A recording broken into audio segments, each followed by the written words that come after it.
आपल्या वक्तव्यासाठी चर्चेत असलेले अजित पवार यांचं आणखीन एक वक्तव्य चांगलं चर्चेत आलंय।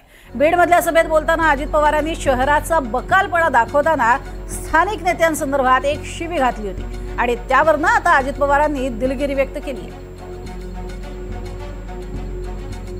तर नेमकं काल त्यांनी काय म्हटलेलं होतं आणि त्यानंतर आज काय दिलगिरी व्यक्त केली आहे पाहूया। मी माझ्या भागामध्ये करून दाखवलं, त्यावेळेस अंबाजोगाईला येऊन सांगतोय की आपण पण तसं करा। बरेच पुढारी येतात, सांगतात असं केलं पाहिजे तसं केलं पाहिजे आणि त्यांची शहरं एकदम घाण असतात, बकालपणा असतो तिथं, त्यांना सांगायचा अधिकार नसतो। आत्ता जाऊन बघा माझं बारामती शहर कसं स्वच्छ देखणं केलेलं आहे सरकारने। आम्ही सगळ्यांनी त्याच्यानंतर त्यांना पुन्हा 11,000 कोटीचं पॅकेज दिलं, असं 44,000 कोटीचं पॅकेज दिलं।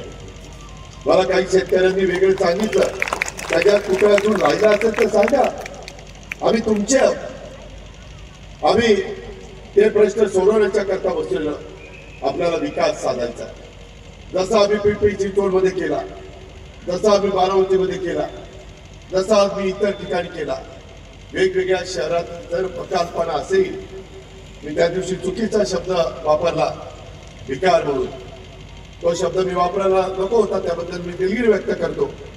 परंतु बकालपणा शहरामध्ये बकालपणा नसला पाहिजे। शहर कुठलंही असलं त्याच्यामध्ये सगळ्यांना योग्य पद्धतीच्या सुविधा मिळाल्या पाहिजे।